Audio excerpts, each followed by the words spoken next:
ಹೇಳ್ತಾರೆ, बोलो भारत माता की ಭಾರತ್ ಮಾತಾ ಕಿ.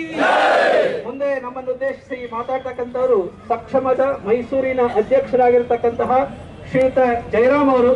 ತಾವು LICಯಲ್ಲಿ ಉದ್ಯೋಗಿಗಳಾಗಿ ಈಗ ನಿವೃತ್ತಿ ಹೊಂದಿದ್ದಾರೆ. ಸಕ್ಷಮ ಅಂತ ಯಾವುದು ಅಂಗವಿಕಲರ ಮಧ್ಯೆ, ವಿಶೇಷ ಚೇತನರ ಮಧ್ಯೆ ಕೆಲಸ ಮಾಡ್ತಾ ಇರ್ತಕ್ಕಂತಹ ಸಕ್ಷಮ, ಅದರ ಅಧ್ಯಕ್ಷರಾಗಿ ಅವರು ಕಾರ್ಯನಿರ್ವಹಿಸ್ತಾರೆ. ಅವರು ನಮ್ಮನ್ನು ಉದ್ದೇಶಿಸಿ ಮಾತಾಡೋರಿದ್ದಾರೆ. ಮೊಟ್ಟ ಮೊದಲನೆಯದಾಗಿ ಹಿಂದೂ ಜನರಕ್ಷಣಾ ಸಮಿತಿ ಪರವಾಗಿ ಈ ಪ್ರತಿಭಟನೆಯಲ್ಲಿ ಪಾಲ್ಗೊಂಡ ತಮ್ಮೆಲ್ಲರಿಗೂ ಹೃತ್ಪೂರ್ವಕ ಅಭಿನಂದನೆಗಳನ್ನು ಈ ಮೂಲಕ ವ್ಯಕ್ತಪಡಿಸಕ್ಕೆ ಇಷ್ಟಪಡ್ತೀನಿ. ಆತ್ಮೀಯರೇ, ಇವತ್ತು ಬಾಂಗ್ಲಾದಲ್ಲಿ ನಡೆಯುತ್ತಿರುವಂತಹ ಒಂದು ವಿದ್ಯಮಾನಗಳನ್ನು ನೋಡಿದರೆ ನಮಗೆ 80ರ ದಶಕದ ಒಂದು ಸಣ್ಣ ಘಟನೆ ನಮಗೆ ನೆನಪಕ್ಕೆ ಬರುತ್ತೆ.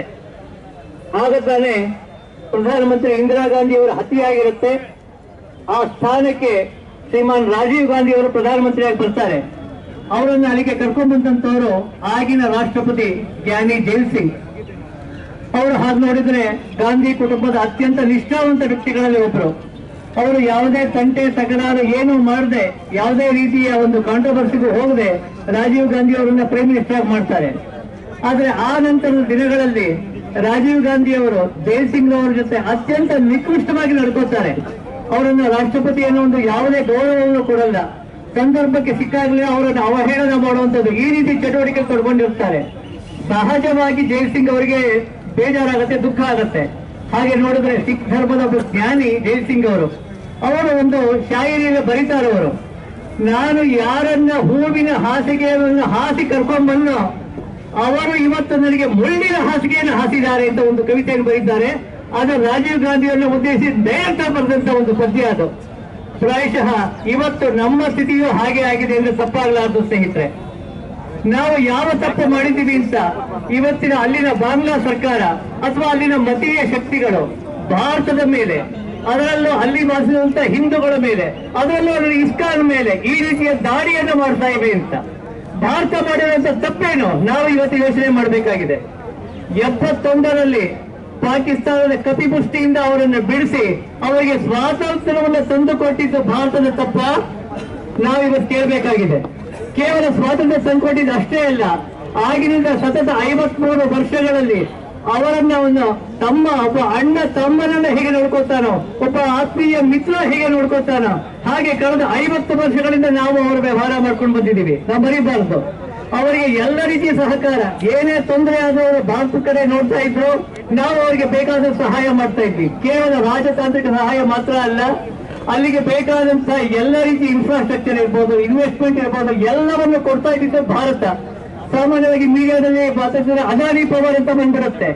ಕೇವಲ ಅದಾನಿ ಅಲ್ಲ, ಅದಾನಿ ಅಂತ 100 ಕಂಪನಿಗಳು ಅಲ್ಲಿ ಇನ್ವೆಸ್ಟ್ ಮಾಡಿದೆ ಅವರಿಗೋಸ್ಕರ. ಅದು ಟಾಟಾ ಮೋಟಾರ್ಸ್ ಇರ್ಬೋದು, ಇವಾಮಿ ಇರ್ಬೋದು, ಡಾಬರ್ ಇರ್ಬೋದು, ಹೀಗೆ 100 ಕಂಪನಿಗಳು ತಮ್ಮ ಒಂದು ಬಂಡವಾಳವನ್ನು ಅಲ್ಲಿಗೆ ಹಾಕಿವೆ. ಅಲ್ಲಿ ಆರ್ಥಿಕ ಅಭಿವೃದ್ಧಿಗೆ ತಮ್ಮ ಕೊಡುಗೆಯನ್ನ ನೀಡ್ತಾ ಇವೆ. ಇದನ್ನು ನಾವು ಮರೆಯಬಾರದು. ಅದೇ ರೀತಿ ಅಲ್ಲಿಂದ ಸಹ ಯಾರ್ಯಾರು ಫಾರಿನ್ ಡೈರೆಕ್ಟ್ ಇನ್ವೆಸ್ಟ್ಮೆಂಟ್ ಇಲ್ಲಿ ಮಾಡಬೇಕು ಅಂತ ಇಚ್ಛೆ ಪಡ್ತಾರೋ ಅವರಿಗೆ ಒಂದು ಅವಕಾಶವನ್ನು ಇಲ್ಲಿ ಭಾರತ ಸರ್ಕಾರ ಕೊಡ್ತಾ ಇದೆ. ಇದು ಅದೇ ರೀತಿ ಭಾರತ ಅನೇಕ ಯೋಜನೆಗಳನ್ನ ಬಾಂಗ್ಲಾಕ್ಕೋಸ್ಕರ ಮಾಡಿದೆ. ಅದು ಒಂದು ವಾಟರ್ ಕನೆಕ್ಟಿವಿಟಿ ಇರ್ಬೋದು, ಪೋರ್ಟ್ ಡೆವಲಪ್ಮೆಂಟ್ ಇರ್ಬೋದು, ಹೀಗೆ 10. ಮತ್ತೆ ನಮ್ಮ ಒಂದು ಸಂಸ್ಕೃತಿ ಅಲ್ಲೇ ಇರಬೇಕು ಅಂತ ಮೊದಲಿಂದಲೇ ನಾವು ಮಿತ್ರ ರಾಷ್ಟ್ರಗಳ ನಮ್ಮದೇ ಒಂದು ಭಾಗ ಆಗಿತ್ತಂತದ್ದು. ಅವರು ಸಹ ನಮ್ಮೊಂದಿಗೆ ಬೆಳಿಬೇಕು ಅಂತ ಹೇಳಿ ಅಲ್ಲಿ ನಮ್ಮ ಯಕ್ಷಗಾನ ಇರ್ಬೋದು, ನಮ್ಮ ಒಂದು ಕಥಕ್ ಇರ್ಬೋದು, ನಮ್ಮ ಸಂಗೀತ ಇರ್ಬೋದು, ಪ್ರತಿಯೊಂದನ್ನು ಅಲ್ಲೇ ಬೆಳೆಯೋದಕ್ಕೆ ಒಂದು ಅವಕಾಶ ಕೊಟ್ಟಿದ್ದೀವಿ. ಹಾಗೆ ಅಲ್ಲಿಯ ಪ್ರತಿಭೆಗಳನ್ನ ಇಲ್ಲಿಗೆ ಕರೆಸಿ ಅವರೊಂದು ಪ್ರತಿಭೆಯನ್ನು ತೋರಿಸುವಂತ ಒಂದು ಅವಕಾಶ ಮಾಡಿಕೊಟ್ಟಿದ್ದೀವಿ. ಇಷ್ಟೆಲ್ಲ ಅವರಿಗೆ ಎಲ್ಲ ರೀತಿಯ ಸಹಾಯವನ್ನು ನಾವು ಮಾಡ್ಕೊಂಡು ಬಂದಿರೋದು ತಪ್ಪ ನಮ್ದು. ಅದನ್ನು ನಾವು ಇವತ್ತು ಯೋಚನೆ ಮಾಡಬೇಕಾಗಿದೆ. ಯಾವ ಕಾರಣಕ್ಕೋಸ್ಕರ ಬಾಂಗ್ಲಾದೇಶ ಇವತ್ತು ನಮ್ಮ ಮೇಲೆ ಹಗೆತನವನ್ನು ಸಾಧಿಸ್ತಾ ಇದೆ ಅಂತ. ಕೇವಲ ಹಿಂದಿನ ಸರ್ಕಾರದ ಜೊತೆ ಒಂದು ಒಳ್ಳೆಯ ಬಾಂಧವ್ಯವನ್ನು ಇಟ್ಕೊಂಡಿದ್ದು ನಮ್ಮ ತಪ್ಪ. ಅಲ್ಲಿಯ ಜನಗಳಿಗೆ ಸಹಾಯ ಮಾಡುವಂಥದ್ದು ನಮ್ಮ ತಪ್ಪ. ಕೊರೋನಾ ಸಮಯದಲ್ಲಿ ಕೇವಲ ನಾವು ನಮ್ಮ ಹಿತವನ್ನು ನೋಡಲಿಲ್ಲ, ಇಡೀ ಜಗತ್ತು ಹಿತವನ್ನು ನೋಡಿದ್ವಿ. ಅದರಲ್ಲಿ ಬಾಂಗ್ಲಾದ ಇತ್ತು. ಬಾಂಗ್ಲಕ್ಕೆ ಬೇಕಾದ ಎಲ್ಲ ಸಹಾಯವನ್ನು ಕೂಡ ಆ ಸಂದರ್ಭದಲ್ಲಿ ಮಾಡಿದ್ದೀವಿ. ಇವತ್ತು ಅವರು ಅದನ್ನು ಮರೆಸಿದ್ದಾರೆ. ಅವರಿಗೆ ಆಗ ಸಹಾಯ ಮಾಡಿದ್ರು ತಪ್ಪ. ಇದನ್ನು ನಾವು ಕೇಳಬೇಕಾಗಿದೆ. ಇನ್ನು ಬಡಪಾಯಿ ಹಿಂದೂಗಳು, ಆಗ್ಲೇ ಅವ್ರು ಹೇಳಿದ್ರು 27% ಇದ್ದಂತವರು ಇವತ್ತು 8% ಜನಕ್ಕೆ ಇಳಿದಿದ್ದಾರೆ ಅಂತ. ಆ ಬಡಪಾಯಿ ಹಿಂದೂಗಳು ಮಾಡಿರುವಂತಹ ತಪ್ಪೇನು? ಕಳೆದ 10 ವರ್ಷಗಳಲ್ಲಿ 4,000ಕ್ಕೂ ಹೆಚ್ಚು ಆಕ್ರಮಣಗಳು ನಮ್ಮ ಕಮ್ಯುನಿಟಿ ಮೇಲಾಗಿದೆ. ಅದನ್ನು ಸಹಿಸಿಕೊಂಡಿದ್ದಾರೆ. ಅದು ಅವರ ತಪ್ಪ ಅಥವಾ ಅಷ್ಟೆಲ್ಲ ಕಷ್ಟಗಳಿಗೂ ಸಹ ಅಲ್ಲಿ ಬಿಟ್ಟು ಬಂದಿದೆ, ಅಲ್ಲೇ ಇದ್ದಾರೆ, ನಾವಿಲ್ಲೇ ಇರ್ತೀವಿ ಅಂತ ಅಲ್ಲಿಗೆ ಸರ್ಕಾರ ಏನು ಒಳ್ಳೆಯ ಕಾರ್ಯಕ್ರಮ ಕೈಗೊಂಡು ಅದಕ್ಕೆ ಸಹಾಯ ಮಾಡ್ಕೊಂಡು ಬಂದಿದ್ದಾರೆ, ಅದು ತಪ್ಪ? ಅಲ್ಲಿ ಎಲ್ಲ ಬೆಳವಣಿಗೆಗೆ ಅಲ್ಲಿ ಹಿಂದೂಗಳು ಎಲ್ಲ ರೀತಿಯ ಕಾಂಟ್ರಿಬ್ಯೂಷನ್ ಕೊಡ್ತಾ ಇದ್ದಾರೆ, ಅದು ಅವರ ತಪ್ಪ? ನಮ್ಗೆ ಇಲ್ಲಿ ಪಾರ್ಸಿಗಳು ಅಂತ ನೆನಪಾಗತ್ತೆ. ಇಲ್ಲಿ ಪಾರ್ಸಿಗಳು ಇರುವಂತವ್ರು ಒಂದು 50,000 ಜನ ಇರ್ಬೋದು. ಅವರನ್ನು ನಾವು ಯಾವ ರೀತಿ ನಡೆಸ್ಕೊತಾ ಇದ್ದೀವಿ? ಅವರಲ್ಲಿ ಎಷ್ಟೊಂದು ನಮ್ಗೆ ಪಾರ್ಸಿಗಳು ಅಂತಾನೆ ಗೊತ್ತಿಲ್ಲ. ರತನ್ ಟಾಟಾ ಅವರು ಅನೇಕ ಜನ ಅವ್ರು ಪಾಲಿಸಿದರೆ ಗೊತ್ತಿಲ್ಲ, ಅವರು ದೇಶಕ್ಕೆ ನೀಡಿರುವಂತ ಕಾಂಟ್ರಿಬ್ಯೂಷನ್ ಏನು, ನಾವು ಅವರು ನಡೆಸ್ಕೊಟ್ಟಿರುವಂತ ರೀತಿ ಏನು, ನಮ್ಮದೇ ಸಮಾಜದ ಒಂದು ಅಂಗ ಅಂತ ಅವರು ಭಾವಿಸಿದೀವಿ. ಅವರನ್ನು ಯಾವತ್ತೂ ನಮ್ಮ ದೇಶದ ಹೊರಗಡೆ ಅವರು ಟ್ರೀಟ್ ಮಾಡಿಲ್ಲ. ಹಾಗೆ ಅವರು ಸಹ ಅಂತ ಒಂದು ಸಮಾಜ ನಮ್ಮದು. ಆದ್ರೆ ಇವತ್ತು ನಮ್ಮವರ ಸ್ಥಿತಿ ಏನಾಗಿದೆ? ನಾವು ಇರೋರು ಕಮ್ಮಿ ಜನ ಅಂತ ಹೇಳಿ ಎಲ್ಲ ರೀತಿಯ ಆಕ್ರಮಣವನ್ನು ಅವರ ಮೇಲೆ ಮಾಡ್ಕೊಂಡು ಬರ್ತಾ ಇದ್ದಾರೆ. ಅಲ್ಲಿಯ ಮತೀಯ ಶಕ್ತಿಗಳು ಮತ್ತು ಅದಕ್ಕಿಂತ ಹೆಚ್ಚಾಗಿ ಅಲ್ಲಿನ ಪ್ರಭುತ್ವ ಶಕ್ತಿಗಳು ಎಲ್ಲಾ ದೇಶದಲ್ಲಿ ಎಲ್ಲಾ ರೀತಿಯ ಶಕ್ತಿಗಳು ಇದ್ದೇ ಇರುತ್ತೆ. ಅದನ್ನ ಒಂದು ಕಂಟ್ರೋಲ್ ಮಾಡಬೇಕಾಗಿರುವಂತದ್ದು, ಅವರನ್ನ ಹದ್ದುಬಸ್ತನೆ ಇರಬೇಕಾಗುತ್ತದೆ ಪ್ರಭುತ್ವ. ಆದರೆ ಅನಿವಾರ್ಯವಾಗಿ ಅಲ್ಲಿಯ ಪ್ರಭುತ್ವ ಇವತ್ತು ಅವರ ಪರವಾಗಿ ವಹಿಸಿದೆ, ನಮ್ಮ ಹಿಂದೂಗಳ ವಿರುದ್ಧವಾಗಿ ಅವತ್ತು ಕೆಲಸ ಮಾಡ್ತಾ ಇದೆ. ಇದು ಮೂರನೇದು ಇಸ್ಕಾನ್ ಮಾಡಿರುವಂತ ತಪ್ಪೇನು? 71ರಲ್ಲಿ ಆಗಲೇ ಹೇಳಿದ್ರು, ಅನೇಕ ಡಾಲರ್ಗಳ ಸಹಾಯವನ್ನು ಅವರು ಮಾಡಿದ್ದಾಗ ತಪ್ಪ, ಅವರಿಗೆ ಸ್ವಾತಂತ್ರ್ಯವನ್ನು ತಂದುಕೊಳ್ಳಲಿಕ್ಕೆ ಅವರು ಸಹಾಯ ಚಾಚಿದ ತಪ್ಪ? ಅದೊಂದೇ ಅಲ್ಲ, ಈ 50 ವರ್ಷಗಳಲ್ಲಿ ಅನೇಕ ಸಹಾಯವನ್ನು ಅವರು ಮಾಡ್ಕೊಂಡು ಬಂದಿದ್ದಾರೆ. ಅದು ಕೊರೋನಾ ಇರ್ಬೋದು, ಕೊರೋನಾ ಇಲ್ಲದೆ ಇರ್ಬೋದು. ಇವತ್ತು ಲಕ್ಷಾಂತರ ಜನಕ್ಕೆ ಅನ್ನ ದಾನವನ್ನು ಮಾಡ್ತಾ ಇದ್ದಾರೆ, ಬೇರೆ ಬೇರೆ ಎಲ್ಲ ರೀತಿಯ ಸೇವೆಯನ್ನು ಮಾಡ್ಕೊಂಡು ಬರ್ತಾ ಇದ್ದಾರೆ. ಕೊರೋನಾ ಟೈಮ್ನಲ್ಲಿ ನಮ್ಗೆ ಗೊತ್ತಿರಬೇಕು, ಚಿನ್ಮಯ್ ಕೃಷ್ಣದಾಸ್ ಈಗ ಯಾರನ್ನ ಅವರು ಬಂಧನದಲ್ಲಿದ್ದಾರೋ ಅವರು ಇಸ್ಕಾನ್ ಮುಖ್ಯಸ್ಥರಾಗಿದ್ದಂತವರು. ಕೊರೋನಾ ಸಮಯದಲ್ಲಿ ಎಲ್ಲ ರೀತಿಯ ಸಹಾಯವನ್ನು ಅವರ ಒಂದು ನೇತೃತ್ವದಲ್ಲಿ ಮಾಡಿದ್ದಾರೆ. ಅದನ್ನ ಇವತ್ತು ಅವರು ಮರ್ತಿದ್ದಾರೆ, ಅದನ್ನ ಜ್ಞಾಪಿಸಬೇಕಾಗಿದೆ ಅವರಿಗೆ. ಇವತ್ತು ಒಂದು ಅವ್ರು ಎಷ್ಟೇ ಜನ ಕಮ್ಮಿ ಇರ್ಬೋದು ಅಥವಾ ಏನೇ ಇರ್ಬೋದು, ನಾವೆಲ್ಲರೂ ಅವ್ರ ಜೊತೆಗೆ ಇದ್ದೀವಿ ಒಂದು ಸಂದೇಶವನ್ನು ನಾವಿವತ್ತು ನೀಡಬೇಕಾಗಿದೆ. ನಾವು ಒಬ್ಬರೇ ಅಲ್ಲ, ಇಡೀ ವಿಶ್ವ ಬಾಂಗ್ಲಾ ಹಿಂದೂಗಳ ಜೊತೆಗಿದೆ ಅನ್ನೋ ಸಂದೇಶವನ್ನು ಸಹ ನಾವು ನೀಡಬೇಕಾಗಿದೆ. ಕೇವಲ ನಾವು ಮಾತ್ರ ಅಂತಲ್ಲ, ಇವತ್ತು UK ಇರ್ಬೋದು, US ಇರ್ಬೋದು, ಎಲ್ಲ ಕಡೆ ಸಹ ಇದೇ ರೀತಿಯ ಪ್ರತಿಭಟನೆಗಳು ಆಗ್ತಾ ಇದೆ. ಯೂನಿಟ್ ಸರ್ಕಾರ ಒಂದನ್ನು ಅರ್ಥ ಮಾಡ್ಕೋಬೇಕು.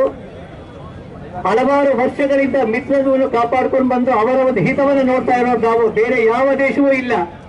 ಅವರು ಇನ್ಯಾರೋ ಬಂದು ನಮಗೆ ಯಾರೋ ಸಹಾಯ ಮಾಡ್ತಾರೆ ಅಂತ ತಿಳ್ಕೊಂಡಿದ್ರೆ ಅವರು ಭ್ರಮೆಯ ಲೋಕದಲ್ಲಿ ಇರ್ತಾರೆ ಅಂತ ನಾವು ತೀರ್ಸಿ ಹೇಳಬೇಕಾಗಿದೆ.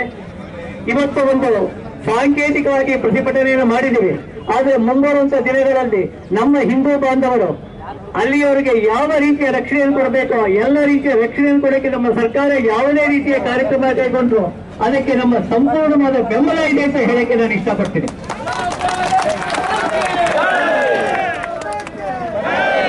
ಮತ್ತೆ ನಾವು ಯಾವಾಗಲೂ ಒಂದು ಮಾತು ಹೇಳ್ತೀವಿ, ಚರಿತ್ರೆಯಿಂದ ಪಾಠ ಕಲಿಬೇಕು ಅಂತ. ಚರಿತ್ರೆಯಿಂದ ಕಲಿಬೇಕು ಪರವಾಗಿಲ್ಲ, ವರ್ತಮಾನದಿಂದ ನಾವು ಪಾಠ ಕಲಿಬೇಕಾಗಿದೆ. ಇವತ್ತು ಬಾಂಗ್ಲಾದಲ್ಲಿ ಏನಾಗ್ತಾ ಇದೆ ಅದು ನಾಳೆ ಹೇಳ್ಬೇಕಾದ ಅರಿವು ನಮಗೆ ಬರಬೇಕಾಗಿದೆ. ಹಿಂದೂಗಳ ಜನಸಂಖ್ಯೆ ಕಮ್ಮಿ ಆದ ಏನಾಗುತ್ತೆ, ನಮ್ಮ ಎಲ್ಲ ಏನು ನಾವು ಸೆಕ್ಯುಲರ್ ಅಂತ ಹೇಳ್ತೀವಿ, ಪ್ರಜಾಪ್ರಭುತ್ವ ಅಂತ ಹೇಳ್ತೀವಿ, ಏನೇನು ದೊಡ್ಡ ದೊಡ್ಡ ಶಬ್ದಗಳನ್ನು ಹೇಳ್ತೀವಿ, ಅವೆಲ್ಲ ಉಳ್ಕೋಬೇಕಾದ್ರೆ ಹಿಂದೂ ಬಹುಮತಿ ಆಗಿದ್ರೆ ಮಾತ್ರ ಸಾಧ್ಯ. ಒಂದು ಅರಿವು ನಮ್ಮಲ್ಲಿ ಉಡ್ಬೇಕಾಗಿದೆ.